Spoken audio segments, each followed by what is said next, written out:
capabilities where we saw him being really great at those high ground heroes like the Farsa, like the Yves, but I do believe he's really stepped up as a player. He's now able to pick someone up like the Valentina, utilize these several different tactics, use the IMU on different occasions that really work. And it really reflects how he's evolved as a player. He's no longer that safe pick, but also able to create moments for his team as well. While we're on that point, for Clay, early on in the season, he had a very shaky start. Got a lot of hate when he replaced Lemon and lost a game, remember? Yeah. All that hate towards him has really given him the motivation actually to step up, to improve, to learn, and he's such a monster here. In the mid lane, he's always been that solid member, you've mentioned it, on those high ground heroes, but there's another addition to it here in Season 10. It really does feel like he's added another dimension to his playstyle. He's no longer just the carry that plays from behind. He can go in front, even on the far side. He can make those plays happen, those flashy plays, just like Lemon. And that's what's being so scary about having a mid laner that dynamic. We saw a bit of a head-to-head between the two mid laners, and Clay is above everything except for damage, average damage compared to Sans. And we saw that even on the Valentina, he's able to use Fatal Links, right? He was able to steal the Fatal Links from the Atlas and follow up on big plays. So at every moment, Onic, this is a man that they need to keep their eyes on, but now we're back into the game, and a Little Wanderer is really secured by Kyrie. We're going to see what happens here. As you can see, Keyboy as well as CW here in the bottom side, pressuring what we already assumed to be that losing lane on Skylar. But the talents prediction by Axe shows a 2 versus 4 in RRQ's hands right now in terms of this draft. They have a lot more dynamic possibilities. And speaking of the current season, the team that usually gets ahead, especially teams as disciplined and as strategic as RRQ Hoshi and Onic Esports, it's hard to imagine them making a big blunder that allows the game to be turned on its heel. But right now, Onic already going aggressive onto the bot side. Oh, Skylar doesn't have that second ability. Kyrie jumps over the Tempest of Blades, able to pick up first blood, striking first in game 1. And just as I mentioned, Onic Esports, they are going to be looking for that strong side play, right? Over in the bottom side, where Irtha has such a massive advantage up against the 1-1 in this 1v1, they're going to have to play for it. And RRQ doing the same, but towards that top side, where Esmeralda actually has more pressure compared to Boots on the Paquito. Albert going for the secure. Boots comes in with a knockout strike, but Albert still secures the turtle. A kill over to Onic, an objective over to RRQ. The mirror play is going to favor RRQ Hoshi just because the turtle spawned there in the top side. So with the pressure that they had in the top side, they were able to convert onto an objective. And of course, now we are going to be able to take a little look into the emblems in the second minute. Of course, initially you can take a look at the emblems for the junglers. And Albert prioritizes the clearing a lot better because Kyrie, on an Assassin, he will need to make those flashy plays happen, especially with strong backlines like a Farsa, like a 1-1. If he doesn't dive towards the back line, it's going to be very difficult for Onic Esports to try and pressure them enough. But now RRQ making a play for the bot side. Keyboy walks away knowing that something is a bit off. So Onic Esports, once again, avoid danger unless Vin makes something crazy happen. And this is what you are able to do. You can force your opponents to play very passively when you are on that Franco. Yeah, RRQ Hoshi, they know that Skylar needs a little bit of help there in the bottom side, seeing as he's already been taken down once. They are going to collide here in the middle lane, cause a little bit more pressure. Oh, Lolita doing a blast! Albert able to dodge away with the Shunpu. Finn going to be caught here as he goes in for a bloody hunt. But the airstrike doesn't find its mark. Kyrie dashing all over the place, picking up a kill for Sans here. It's still Onic Esports with the lead in terms of the kills.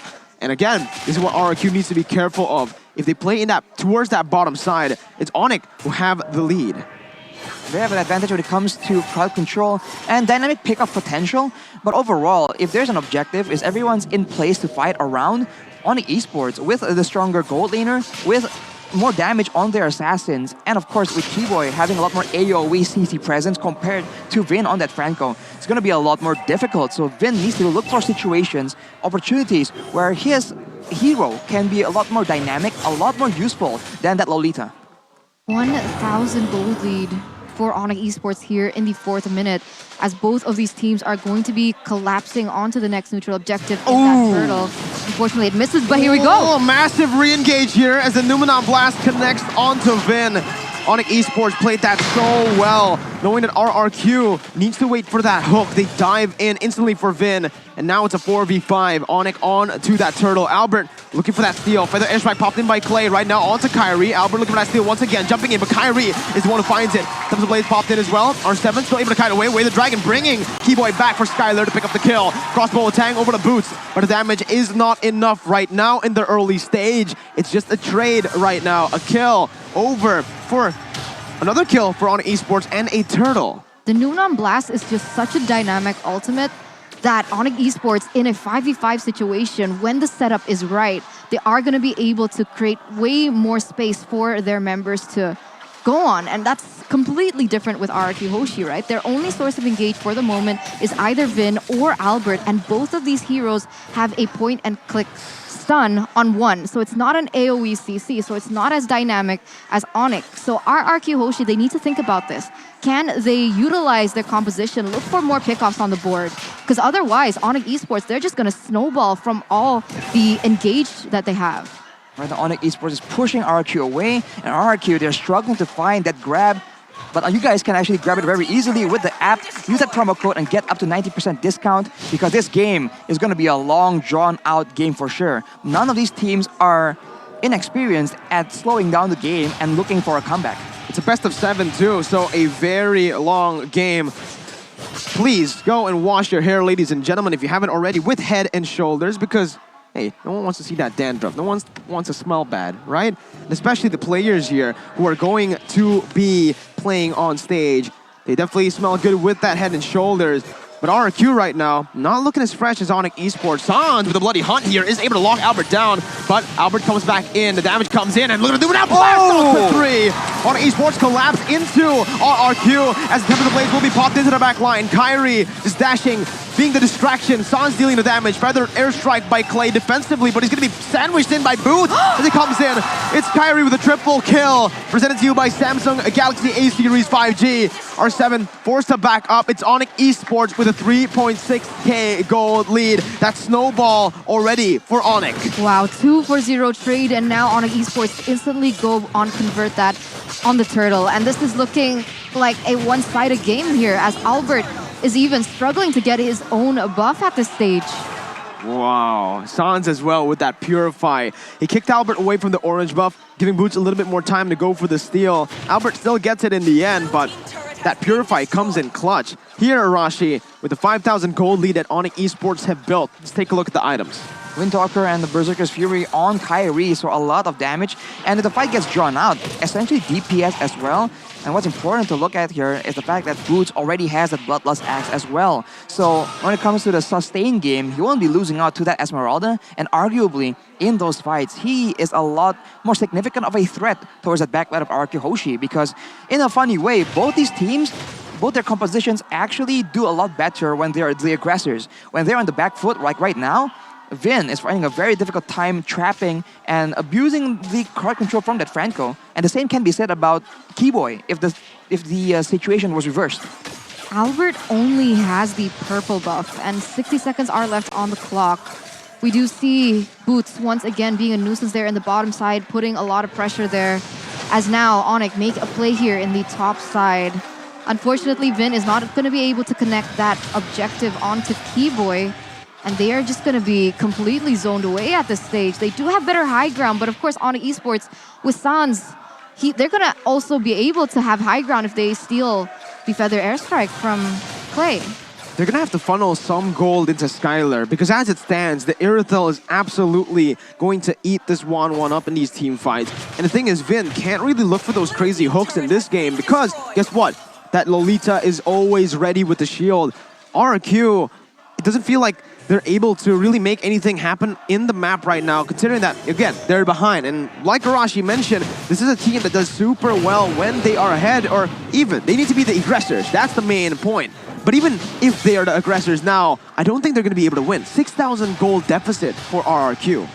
With 6,000 gold, you can see that RRQ, they're starting to actually corral together. Oh! Esports. Keyboy stole the purple buff! Wow, that is just unfortunate. And now Onic Esports, they're going for the Lord. And RRQ, they want to keep going. Vin flickers in, but there was a little bit of hesitation there as the Numenon Blast doesn't connect onto anyone. RRQ in shambles in game one for now. Onic Esports taking full control of the game. Keyboy going for the stun. Albert has the Shunpu to get out. And RRQ will leave the First Lord for Onic Esports to take for free. 7,000 gold lead here for Onic Esports as of right now, here in the 10th minute. Being able to secure the Lord without a fight from RRQ Hoshi at all. And this is so difficult. Vin isn't able to be the sandbag for his team because he is on a Franco. What he can do is look for pickoffs with his hook. But up until this point, he hasn't really been able to land it, even though the Lolita isn't in the vicinity, even though Keyboy is not in the vicinity. He tried to look for a play onto CW, but because of the movement speed perhaps from CW on the Iritel, he is still able to outmaneuver any initiation points coming in from Finn. 8,000 gold lead now, Rashi. 8,000 gold lead, and that means more items available to counter Skylar in that late game as well. The Crossbow of Tang is a very strong ultimate, but it can be countered by a single item, a Wind of Nature, Winter Truncheon as well. With this kind of gold lead, Onic Esports for sure will be respecting the only real potential for RRQ Hoshi to come back in the late game. Right now, Hook attempted by Vin, but it won't connect, and Onic Esports are coming in with the Lord. This is a tough situation, and RRQ Hoshi have no real answer to the long-range composition from Onic Esports. There's going to be a lot of poke. Feather Airstrike popped in once again to clear out the waves by Clay in the base. A hook connects finally for Vin. That's a hook onto Keyboy. Though as Albert jumps in with the way of the dragon, brings CW back for the damage to come through from the side of R7. But Kyrie jumps into that back line. Going to be able to dish out the damage, but won't be able to take Vin down. Crossbow attack going to be ready for Skylar right now, but he doesn't pop it just yet. Boots is able to knock Skylar out with 2 punches into the head. Onic Esports still managing to defend, to get out actually of that siege. 2 for 2 for RRQ. Still an 8,000 gold lead for Onic. It's not enough for RRQ. Taking out Keyboy and CW. Not nearly enough right now. We take a look at the damage dealt by Axe. Suns all the way up there, followed by Kyrie and R7. The only one with significant damage on the side of RRQ. Even Clay with the long range with the AoE is unable to match because right now the threat towards the squishier members is so real. And this is exactly what RRQ Hoshi needs, right? A hook, an engage, and that was a hook onto a Lolita. So if he lands it on someone even more important, like CW right there, this could be a very different game, and Onic Esports understand that. They know that RRQ Hoshi, they used to be called the comeback kings. 8,000, almost 9,000 gold lead at this point, and it's insane because in that previous team fight, it was nearly worth it for RRQ Hoshi, but Boots really just denied that, being able to pick Skylar off, who is now sitting at a 1-2-1 KDA. And if we take a look at the players' gold here, Clay, Skylar, and Albert really low there on the charts, but here we go. Albert going to be collapsed on, instantly deleted. Vin hooks a minion in. Kyrie jumping in, getting out of range, and look at the damage, look at the collapse, look at the damage from CW. Just gunning Skylar down, gunning Vin down as well. It's a triple kill for CW. R7 charging in that Falling Star Moon, won't choose to go for it. Onic Esports can actually look for the dive here, but they will just look for that base turret up top. 2 base turrets down, 11,000 gold lead. RRQ still looking for the defense as Kyrie is on the Lord. Onic Esports dispersing really well right now, but R7 won't be able to take that damage. Feather Airstrike popped in throughout the mini waves, but it's going to be cancelled out for the knockout strike. And Onic Esports draw first blood in this series. 1-0 for Onic Esports. A one-sided game here for Onic Esports against RRQ Hoshi, with how much